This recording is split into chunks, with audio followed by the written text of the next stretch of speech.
Hey everyone, this is Eric back in with Auto Replay. We're going to be looking at a relay for a car, automotive relay. How do they work and the science behind it. So let's flip the camera around and get into it. So basically I went ahead and bought a 5-pin relay. This is a relay I got off Amazon. It's a 12 volt DC, 40 amp, weatherproof, waterproof. And this says SPDT, that's a single pole double throw. Looks like using a car audio, Bosch style, blah, blah, blah. So this is basically, you had a socket and it is a 5-pin. It's got 5 wires on it. You know, as you see, blue, white, red, black, and yellow. And it's got the relay inside of it. So what I would like to do is basically showcase this relay. And this relay here, you have basically, there's 5 pins on it, right? You got pin 30, 86, 85, 87, 87A. So basically what happens is, from what I understand, is that when this coil, the coil is on 86 and 85, that's the bottom 2 right here. When that coil gets energized with 12 volts or whatever, I'll look up the exact way to do that, the switch gets thrown from 87A down to 87 and basically just goes down. And then when you release power from it, it goes back up. So basically, you know, you can have it hooked up to 2 different things, you know. That's why they say a double throw in a sense. But because if it was just a 4-pin, it'd be a single pole, single throw, I think. You know, just be going just to, you know, 1 pin eventually.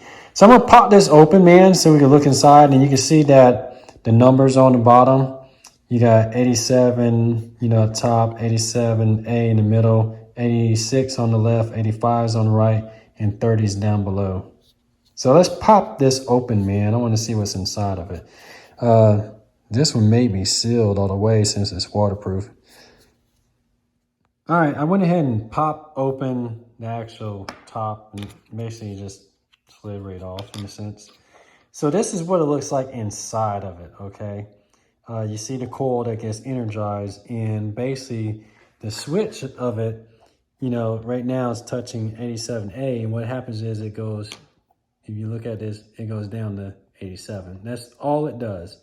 When it gets energized, boop, it goes there, and then you can see that, you know what I mean? Boop, boop, that's all it does. So let's go ahead and put, I got a 12 volt battery, and we're gonna wire this up. And we're going to touch it. We're going to see it happen in real life. All right. I went ahead and hooked up some leads, you know, black to black, red to red.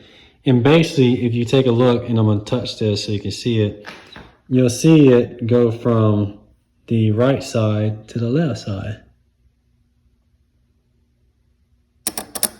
See that? When it energizes. So basically, when you put power to it, it closes that circuit, right? And you can also test this with a multimeter. You can take a multimeter, put it on these 2 pins, and you see it go from open to close in a sense, you know. So the way they use this for a lot of different things is that you can have a computer control, you know, fuel pump, or, you know, window switches, or anything that takes a lot of power. But, you know, you can control it with a little bit of power in a sense, you know what I mean? So that's how relays work, man. And it's pretty interesting. That's what it looks like on the inside, you know? And it's just a little switch that goes from, you know, right to left in a sense, you know? So let me see if I can, I'll get a stand and show it to you on the actual multimeter too.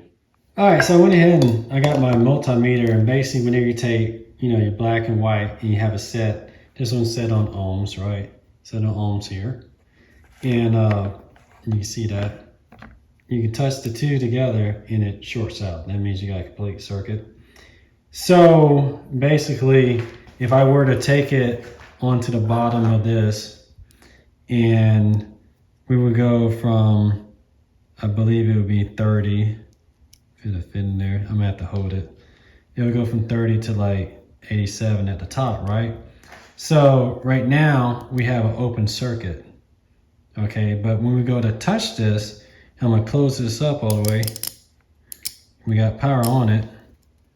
Now it's a closed circuit, right? So when it's off, it goes open. When it's closed right now.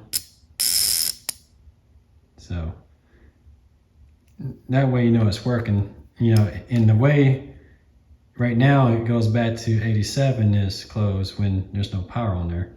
And when you put power back onto it, 87 is open. So it just, all it does is move that switch from 87A to 87, okay?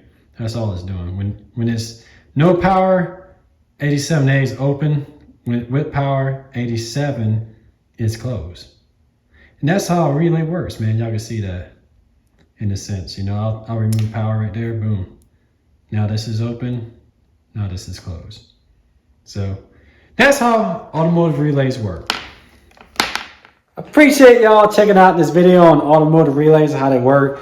You gotta be careful whenever you go to hook up any new circuits to your car, your automotive car. Please make sure that you do the right battery calculations, okay? Like that's a 40 amp, you know, relay, and you need to be on a 40 amp circuit and a spare circuit at that, you know what I mean, on your car. If you're gonna be adding some kind of amplifiers or some kind of, you know, who knows, like some kind of additional like aftermarket equipment, you know, horn, whatever, I don't know, whatever you be doing, but you gotta make sure that you're on the right fuse circuit.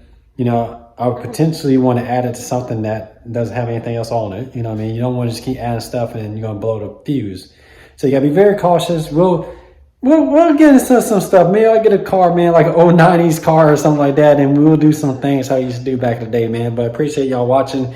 I'll see you in the next one. All right, peace.